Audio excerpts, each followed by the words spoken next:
এমন জায়গা তিনে রাখছিল আমি বলছি আমার ক্রস ফায়ার করবো মানে আমার জেলে ঢোকার আগেও আমি একটা লাশ দেখিয়েছি এটা সামনে পড়ে রয়েছে এটা শুধু মাছই আর কোনো কিছু নাই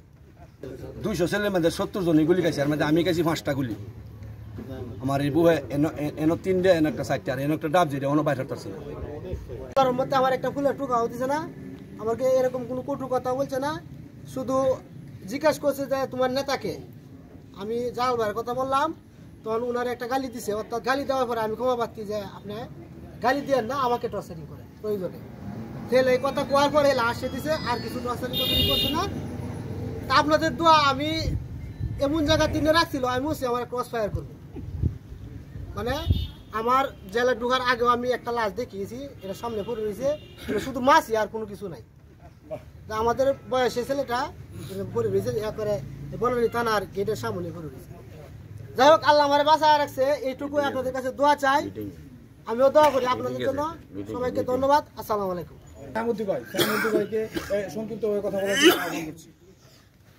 আসসালামু আলাইকুম আমার ফুসিন্দিবাসী বাজার দোকানদার বেনগাড়ি রিস্কাওয়ালা অটোওয়ালা এলাকার মানুষ সব মিলায় আমারে সিফটি দিছে যেভাবে সরে রয়েছি সরে তাকে আমরা যুদ্ধ করছি ফুলের গেটের একটা মামলা দারোগারে ফিডানি এই মামলা ডাকাইছি এই মামলা আর হয়েছে এই মঙ্গলবারের মাদ্রাসা বোমা বিস্ফোরকের মামলা 2টা মামলা খায়া 2 মাস জেল কাটছি তো আপনার সবসময় রয়েছে ফাঁড়ি বানাই লাগছে আমার বাসার সামনে পরে একদিন জাকিরা দারোগাকে ঢুকে দিয়ে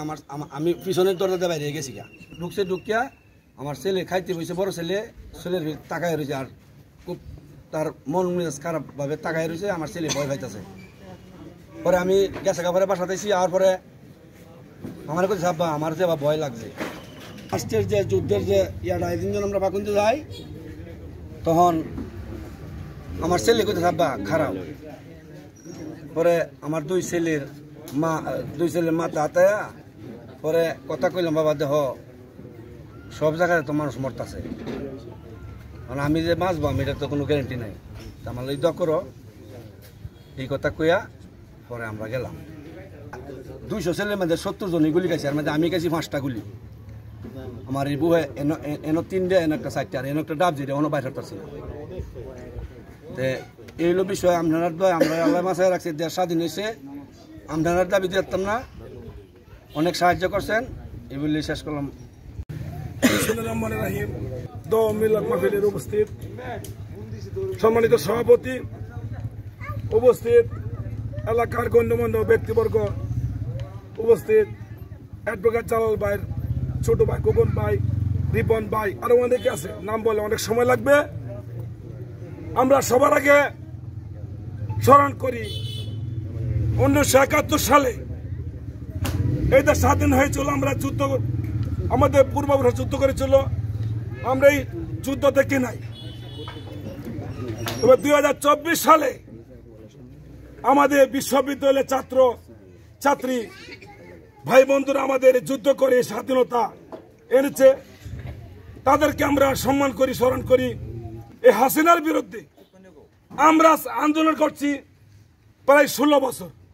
ফখরুদ্দিন 2 বছর আওয়ামী লীগ অবৈধ সরকারে 15 বছর 6 মাস এই 15 বছর 6 মাস ফখরুদ্দিন 2 বছর 18 বছর 17 বছর 6 মাস পরে আমরা এই দেশ স্বাধীন হয়েছে আমরা স্মরণ করি তাদেরকে